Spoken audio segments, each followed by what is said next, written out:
Ok les gars, aujourd'hui on se retrouve pour une toute nouvelle vidéo. Aujourd'hui la vidéo elle va tout simplement parler de comment recruter la bonne modèle en OFM parce qu'il y en a beaucoup qui DM les modèles à tout va et qui veulent recruter n'importe qui, n'importe quand. Et ça les gars c'est une mauvaise chose à faire et je vais vous expliquer pourquoi.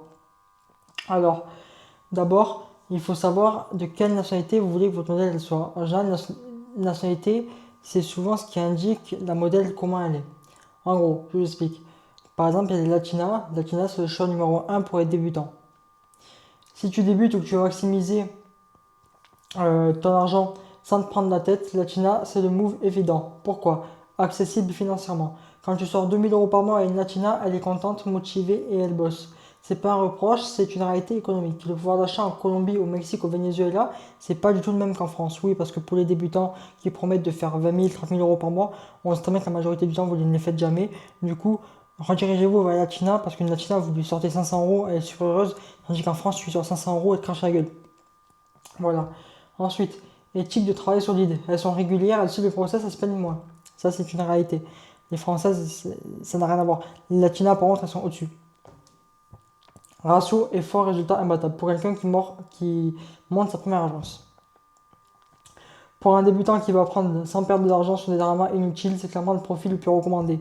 Donc les gars, si vous débutez dans le FM, allez chez des Latinas et ceux qui veulent faire le plus d'argent possible sans donner un maximum à la modèle, allez aussi chez Latina et fixer des salaires fixes et pas des pourcentages. Les pourcentages, encore une fois, vous vous faites scam les mecs. 2. Les françaises, à éviter surtout au début, mais en général c'est à éviter tout court. Soyons honnêtes, le profil français est souvent le plus compliqué à gérer. Elles demandent des salaires élevés avant même d'avoir prouvé quoi que ce soit. Mentalité de princesse, elles veulent les bénéfices sans faire les efforts. Elles produisent moins en quantité et en régularité que les latinas pour un coût bien supérieur. Parce qu'une française, tu lui donnes 2000 € par mois, elle te chie aussi à la gueule, tu vois. Le rapport exigence-output est mauvais dans la majorité des cas. Ce n'est pas une généralité absolue, il y a des exceptions, mais en probabilité, si tu as le choix, oriente-toi ailleurs tant que tu n'as pas les épaules pour gérer ce type de profil. Si vraiment tu fais pas allez, 20 000, 30 000 € par mois, va chez les Latina parce que les Français, c'est une catastrophe. Surtout avec vos promesses de manager 2, je vais te sortir 20 000 €, 30 000 € par mois, alors que la majorité, vous ne sortez même pas 5K par mois. Ensuite, les américaines, profil avancé, potentiel élevé. Les américaines, c'est une autre catégorie, c'est pas le même jeu. Elles aussi peuvent être exemptes financièrement et sur les conditions de travail. Mais certaines d'entre elles connaissent des codes des réseaux mieux que n'importe qui.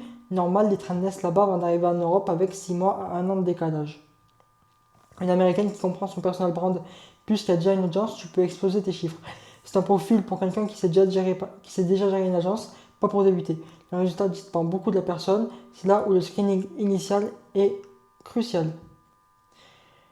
Alors, récap les gars, Latina, débutant, intermédiaire. Et Latina, je vais vous dire pourquoi c'est le meilleur truc.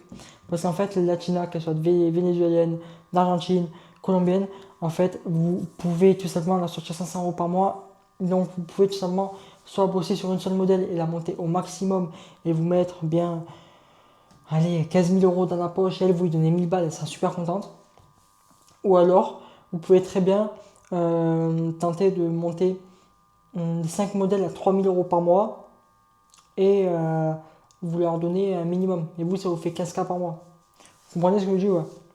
En gros, les Latinas, elles prennent tellement pas beaucoup que vous pouvez très bien jouer sur la quantité de modèles et déléguer un peu le process et faire en sorte que le process il soit peut-être un peu moins efficace, mais que vous ayez plus de modèles.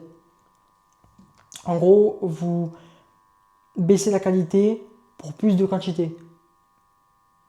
Même si pour moi le meilleur c'est de augmenter la qualité et baisser la quantité avec une modèle. Donc, on va faire un récap. Alors, latina en débutant intermédiaire, prix, régularité, motivation, moins notoriété native. Française, expérimentée seulement, marché local, coût élevé, exigence élevée. On connaît, hein. Américaine, intermédiaire avancé, code réseau, potentiel viral, variable selon la personne. Donc en conclusion les gars, le move, si tu démarres, recrute une latina, apprends ton métier, scale probablement, et ensuite t'élargis, tout simplement. Voilà les gars, c'était une petite vidéo pour vous expliquer comment recruter correctement sans modèle, voilà. Donc pour recruter sans modèle, il n'y a rien de mieux. Achetez vos contrats ou alors allez sur les sites de rencontres latino, comme j'ai dit dans ma dernière vidéo, sur mon Telegram et sur mon school. comment arriver pour le référencement, mon Instagram en description, mon Telegram en description, ainsi que mon school. Voilà les gars, je vous dis à la prochaine. Bye bye.